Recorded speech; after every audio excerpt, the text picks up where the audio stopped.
सभी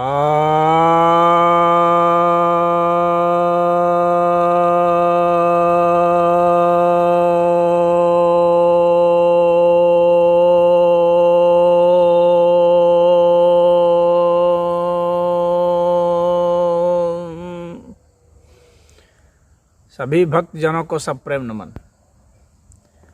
भक्तों, एक जिज्ञासा आई है कि प्राण प्रतिष्ठा क्या है,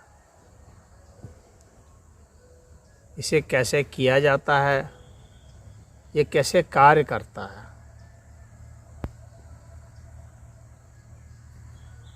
प्राण प्रतिष्ठा शब्द सनातन धर्म में ही आता है और किसी अन्य मत में इसका प्रयोग नहीं है, ये कॉन्सेप्ट ही नहीं है। सनातन धर्म यह मानता है कि सजीव हो या निर्जीव, सभी में प्राण बह रहे हैं और यह वैज्ञानिक रीत से सिद्ध भी हो गया है। ऊर्जा का प्रवाह, प्राण अर्थात ऊर्जा, वह ऊर्जा जिससे कि जो जीवित है वह उसके रहने, उस ऊर्जा के रहने तक जीवित है, और जो निर्जीव है वह भी उस ऊर्जा के रहने तक ही सजीव जैसा व्यवहार करता है। यानी किसी पदार्थ की जो गति होती है वह उस प्राण ऊर्जा के कारण ही होती है, अन्यथा वह जो पदार्थ है वह पदार्थ के रूप में स्थिर रूप से पड़ा होता है। उसके अंदर तो गतिविधि हो रही होती है लेकिन उसकी बाहर गति नहीं होती है, यानी वह अन्य के साथ क्रिया प्रक्रिया नहीं कर पाता है।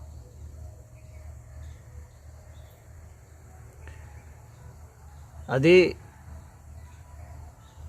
प्रवाह हो रहा है, यदि उसकी गति बाह्य गति हो रही है तो इसका अर्थ है कि उसमें प्राण शक्ति है। यदि वह पदार्थ बाह्य गति नहीं कर पा रहा है, यानी किसी के साथ रिएक्शन नहीं कर पा रहा है, इसी तरह से यूं पड़ा हुआ है, तो इसका मतलब है कि अभी उसमें प्राण ऊर्जा का संचार नहीं हुआ है।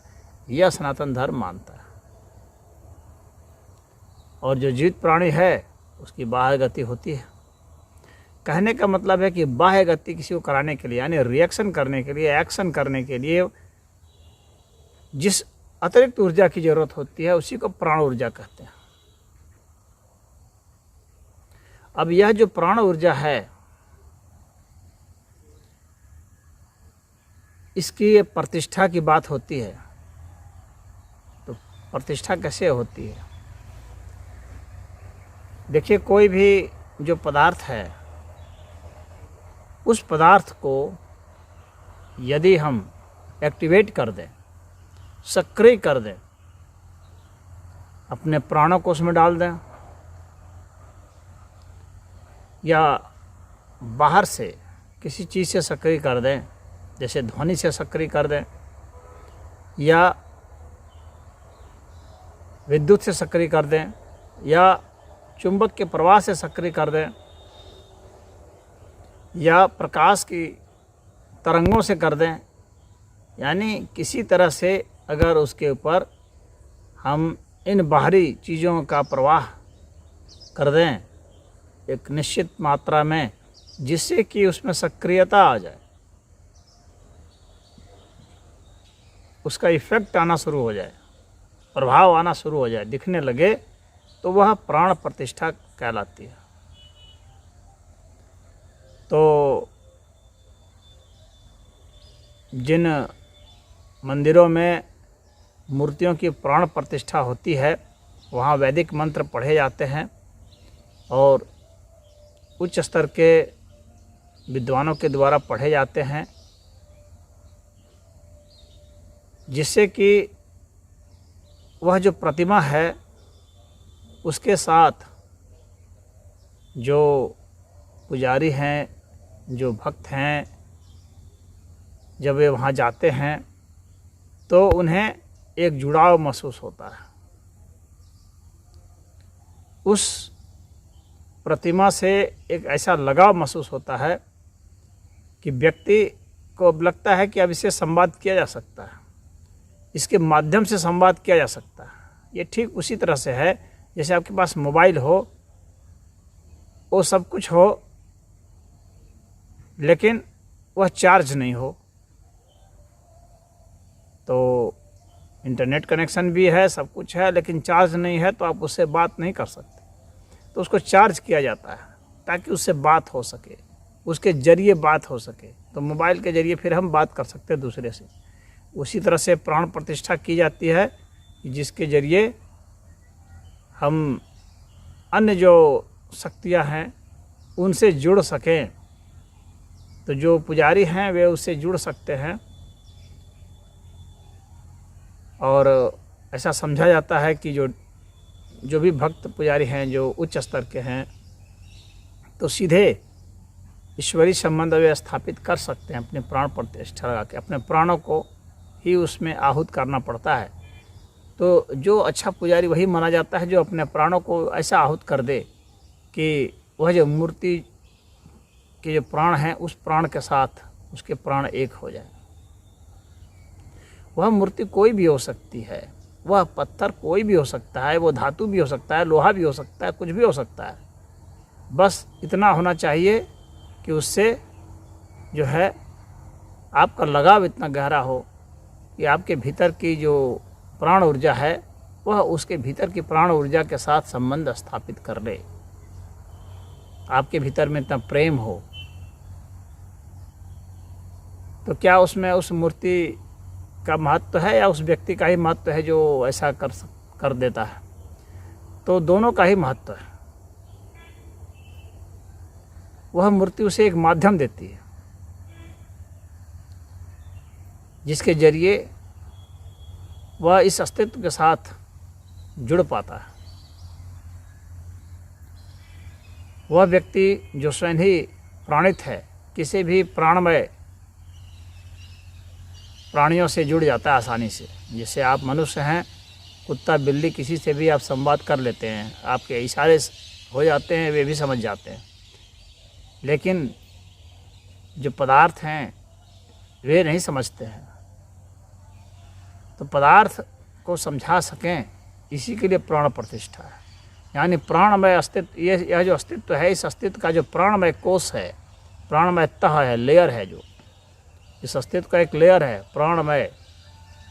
ऊपर का जो लेयर है उसे अन्नमय कहते हैं, ये ऊपर का जो लेयर है इसे पदार्थ कहते हैं। ये पदार्थ जो है वह अन्नमय कहलाता है, अन्नमय कोश है, यह अन्नमय सतह है, लेयर है। सेकंड लेयर जो होता है वह प्राणमय होता है, यानी हमारी प्राण शक्ति होती है, ये सेकंड लेयर होता है। ऐसे ऐसे 5 लेयर होते हैं। इसके बाद मनोमय होता है, फिर विज्ञानमय होता है, फिर अंत में आनंदमय होता है। ये सभी प्राणियों में, सभी तत्वों में होता है, सजीव निर्जीव सब में।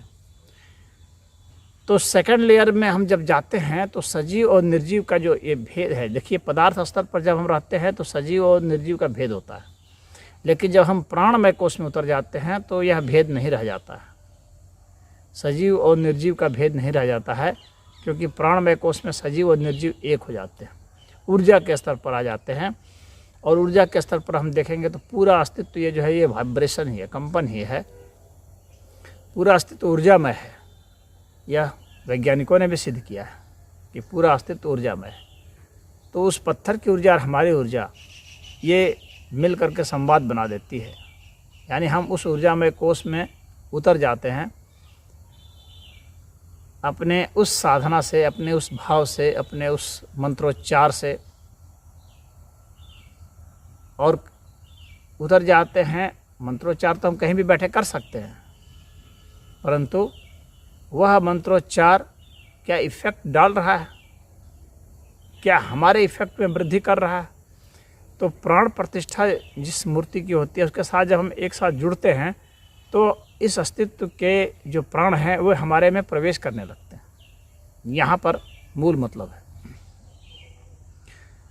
और लगातार सभी लोग चूँकि उस मूर्ति के साथ जुड़ रहे हैं, सभी लोग वहाँ जाके प्रणाम कर रहे हैं, श्रद्धा कर रहे हैं, तो प्राणमय कोश वहाँ पर जागृत होने लगता है। हमारे से जो तरंगें निकलती है हमारे मन, क्योंकि प्राणमय कोश के ऊपर जो है मनोमय कोश है, तो चूँकि हम मन से जुड़ते हैं जो कि इस प्राण से भी ज़्यादा सूक्ष्म है, तो उस मन के प्रभाव के कारण प्राण उसमें जुड़ जाता है, क्योंकि वह और उच्च स्तर की बात है और उच्चतर माध्यम है वह मन।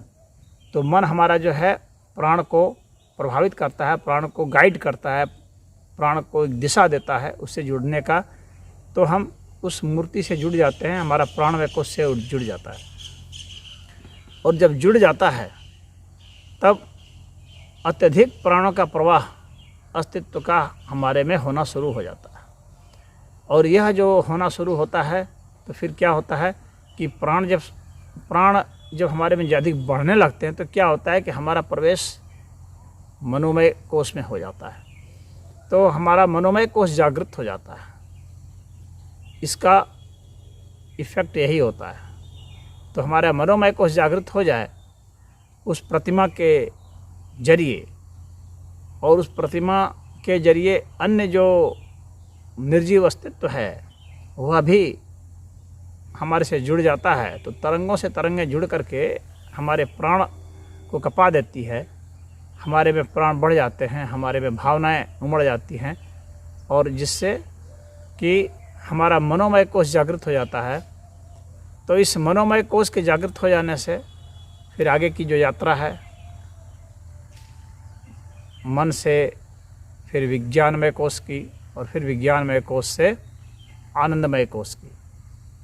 तो मनोमय कोश की यात्रा से जो है व्यक्ति को अपने भावनाओं पर, अपने मन के सभी चीज़ों पर, विचारों पर नियंत्रण होने लगता है। उसके बाद तो फिर आगे विज्ञानमय कोश है जिसमें इस अस्तित्व के जो सिद्धांत हैं उसका पता चलने लगता है उसे, और फिर आगे जा कर के आनंदमय कोश की उसे अनुभूति होती है, परमानंद में समा जाता है। तो अपने भीतर जो आनंद का प्रवाह होता है वह महसूस होता है। इस तरह से यात्रा चलती है। तो यह प्राण प्रतिष्ठा है। कैसे की जाती है मैंने आपको बता दिया, उन मंत्रों के द्वारा, उन भावों के द्वारा यह होता है। तो यह इसका सारा विज्ञान है, जिसमें भारत के हिंदू धर्म के सभी मंदिरों में प्राण प्रतिष्ठा करके ही मूर्तियों की स्थापना की जाती है। यूँ मूर्ति बिठा देना को महत्व नहीं दिया जाता है। सभी जितनी भी प्रतिमाएं हैं किसी भी भगवान की, तो उसको प्राण प्रतिष्ठा करते हैं। वैदिक मंत्रोच्चार से होता है, हमारे मन की भावना से होता है, भजन और कीर्तन से होता है, हमारे तप से होता है। हम अपनी जो मान्यता रखते हैं, हमारे जो मनोभाव होते हैं, जो मानसिक तरंगें होती हैं, वो इस प्राण तरंगों से ज़्यादा मजबूत होती हैं, ज़्यादा सूक्ष्म होती हैं। और जहाँ हमारा मन जाता है हमारे प्राण भी उधर ही बहने लगते हैं। यह तो आप लोगों को अनुभूत भी होगा। जिधर हम मन लगाएंगे, जिधर हमारे विचार जाएंगे, जिधर हमारी भावनाएं जाएंगी, हम जो कुछ भी खाते हैं उससे जो प्राण ऊर्जा हमारे में बनती है वह उस प्राण ऊर्जा को उधर ही बह जाना है जिधर हमारा मन जाएगा। तो यहाँ पर यही सिद्धांत काम करता है कि हमारे प्राण ऊर्जा को मन के द्वारा दिशा दिया जाता है, और जो प्रतिमा है उसमें वह प्रवाहित हो जाता है, और प्रतिमा से भी प्रवाह उसके भीतर होना शुरू हो जाता है। कनेक्शन दोनों का हो जाता है, और व्यक्ति में प्राण ऊर्जा की वृद्धि होने लगती है उस प्रतिमा के साथ संसर्ग करने से, क्योंकि उसके साथ हमारी मनोभावनाएं जुड़ी हुई हैं, और भावना जुड़ी हुई हैं। तो जो प्राण ऊर्जा है उस मनोभाव से जो प्राण ऊर्जा उसमें गई तो उनका कनेक्शन हो जाता है, तो प्राण शरीर में आना शुरू हो जाता है। यह मुख्य कारण होता रहता है। तो मुझे उम्मीद है कि आप समझ गए होंगे नट सेल में कि किस तरह से ये प्राण प्रतिष्ठा काम करती है। इसी को प्राण प्रतिष्ठा कहा जाता है। उन्हें प्रतिष्ठित हो जाना मतलब कि प्राण उसमें प्रवाहित हो जाना। ये दोनों तरफ से काम करता है। यह जो व्यक्ति है उसकी तरफ से भी काम करता है, और वह जो प्रतिमा है, जब प्रतिमा के ऊपर इस तरह से मन और विचार के लगातार संसर्ग होते हैं तो उसमें जो प्राण शक्ति है उसका प्रवाह होना शुरू हो जाता है। परंतु हो तो उसी में सकता है ना जो उसी तरह के मनोभाव रखता हो, उसी तरह की प्राण ऊर्जा रखता हो, अन्यथा नहीं हो सकता है। तो प्राण ऊर्जा का प्रवाह होना अति आवश्यक है। और चूँकि हर तत्व में प्राण ही ऊर्जा नहीं है, उसकी मनोमय ऊर्जा भी है।